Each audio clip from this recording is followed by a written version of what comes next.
जो second trimester है, चौथा, पांचवा, छठा महीना, इसको हम हनीमून ऑफ प्रेगनेंसी भी कहते हैं। ये रिलेटिवली स्मूथ होता है। इसमें सिम्टम्स भी प्रेगनेंसी के इतने नहीं आ रहे होते। देखो, सब खवातीन की तबीयत एक जैसी नहीं रहती है। कुछ लोगों की हैप्पी प्रेगनेंसी गुजर जाती है, कोई खास सिम्टम्स भी नहीं आते, माशाल्लाह वो हेल्दी रहती हैं। कुछ खवातीन वाकई ही बहुत सफ़र कर रही होती हैं।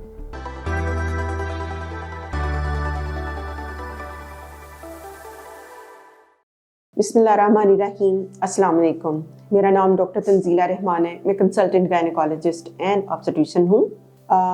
ये बाबरकत महीना जो है हम मुसलमानों के लिए एक बहुत बड़ी नेमत है। खूब इबादत कीजिएगा, दुआएं कीजिएगा और अपनी दुआओं में मुझे भी याद रखिएगा, अपने साथ अपने वतन को भी याद रखिएगा। और ख़ास तौर पर जो ख़वातीन या कपल सफ़र कर रहे हैं कि उनको बच्चा नहीं हो रहा, उनके लिए ख़ास तौर पर दुआ कीजिएगा। जिनके बच्चे बीमार हैं उनके लिए भी दुआ करें और अपनी हेल्थ के लिए भी ज़रूर दुआ करें। अब आज का सेशन मैंने प्लान इसलिए किया था कि रमज़ान में हर कोई स्पिरिचुअली चाहता है कि वो रोज़े रखे, ज़ाहिर फ़र्ज़ होते हैं। तो हमला ख़वातीन की रिज़र्वेशंस आ जाती हैं। ज़ाहिर है अल्लाह मियाँ ने ही औरत के ऊपर इतनी बड़ी रिस्पॉन्सिबिलिटी डाली है, उसकी अपनी जान के साथ एक नन्ही सी जान भी जुड़ी हुई है और तबीयत के भी हिसाब किताब होते हैं। तो उसके मुताबिक रोज़ा रखने की क्या गुंजाइश बन सकती है। तो अब सबसे पहली बात मैं आपको ये बताती हूँ या क्लियर करना चाहूँगी कि अगर आप रोज़ा नहीं रख पाती हैं तो इसकी कज़ा पॉसिबल है। आप अगर हेल्दी नहीं फील कर रही तो आप इसको लेटर ऑन रोज़ा रख सकती हैं। आज मैं आपको ट्राइमेस्टर वाइज बताऊंगी कि आप किस ट्राइमेस्टर में रोज़ा रख सकते हैं और किस में नहीं रख सकते। रखना आपके ऊपर है। देखो, सब खवातीन की तबीयत एक जैसी नहीं रहती है। कुछ लोगों की हैप्पी प्रेगनेंसी गुजर जाती है, कोई खास सिम्टम्स भी नहीं आते, माशाल्लाह वो हेल्दी रहती हैं।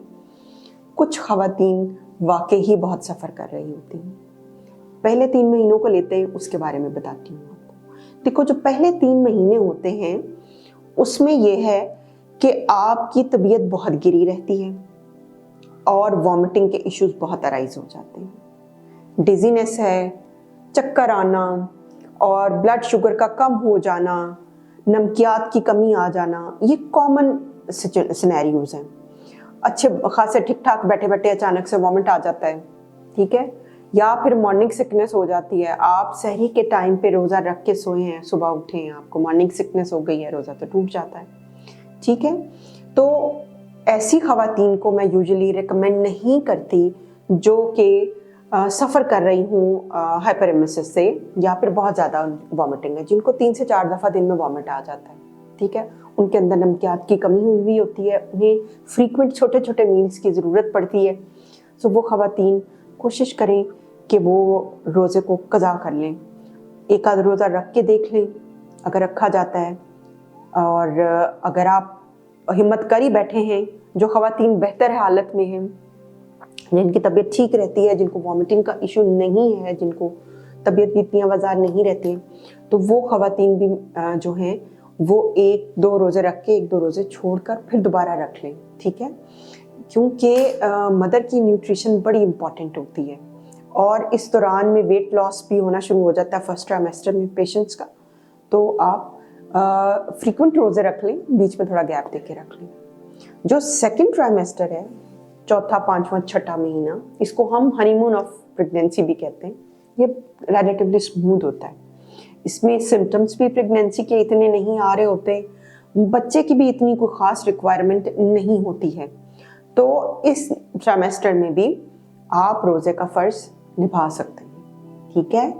तो इसमें भी आप रोज़े रख लें। जो थर्ड ट्राइमेस्टर आता है, थर्ड ट्राइमेस्टर जो है उसमें बच्चे की ग्रोथ होनी होती, तो आपकी बॉडीली डिमांड ऑफ न्यूट्रिशन काफ़ी बढ़ जाती है और अगर आप प्रॉपर ना लें तो बच्चे की ग्रोथ के ऊपर इफेक्ट आना शुरू हो जाते हैं।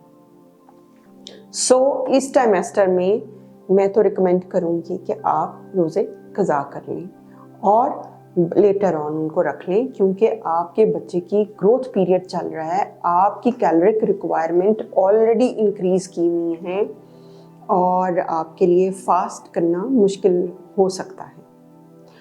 لب لباب تینوں مہینوں میں روزے رکھنے کا یہ ہے کہ اگر آپ کی طبیعت اجازت دیتی ہے تو وقفے سے روزے رکھ لیں، 2-3 روزے رکھیں، ایک چھوڑ لیں تاکہ آپ اپنی انرجی کو ری گین کر سکیں۔ لیکن اگر آپ کو اللہ میاں نے طاقت دی ہوئی ہے اور آپ کی طبیعت بھی بہتر رہ رہی ہے تو آپ سارے روزے بھی رکھ سکتی ہیں، اس میں کوئی میڈیکل جو ہے وہ اس میں ممانعت نہیں ہے۔ ہاں ممانعت ہے ان خواتین کے لیے جن کی ٹوین پریگننسی ہے، جن کو بلڈ پریشر کا پرابلم ہے، جن کو شوگر ہے، جن کو obstructive cholestasis ہے، جن کو وامٹنگ بہت زیادہ ہے، ہائپریمیسس ہے جن کو، ٹھیک ہے، جن کو جانڈس ہو گیا ہے، جن کو تھریٹن پری ٹرم ہے، ٹھیک ہے۔ یہ وہ خواتین ہیں جو کہ دن میں فریکوینٹ میڈیکیشن کے اوپر ہوتی ہیں، سو ان کا دوائی کو اوائڈ کرنا ان کی صحت کے اوپر اثر انداز ہو سکتا ہے۔ تو یہ خواتین جو ہیں وہ روزہ قضا کریں اور جب فارغ ہو جائیں ڈلیوری کے بعد آپ اپنے قضا روزے رکھ سکتی ہیں۔ ہوپ فلی تھوڑا بہت آپ کو گائیڈ کرنے کی میں نے کوشش کی ہے۔ آپ اس ویڈیو کو شیئر بھی کریں باقی لوگوں کے ساتھ تاکہ ان کو بھی نالج ہو سکے، اور میرے چینل کو لائک کر دیں، سبسکرائب کر دیں، دعاؤں میں یاد رکھیے گا۔ Thank you.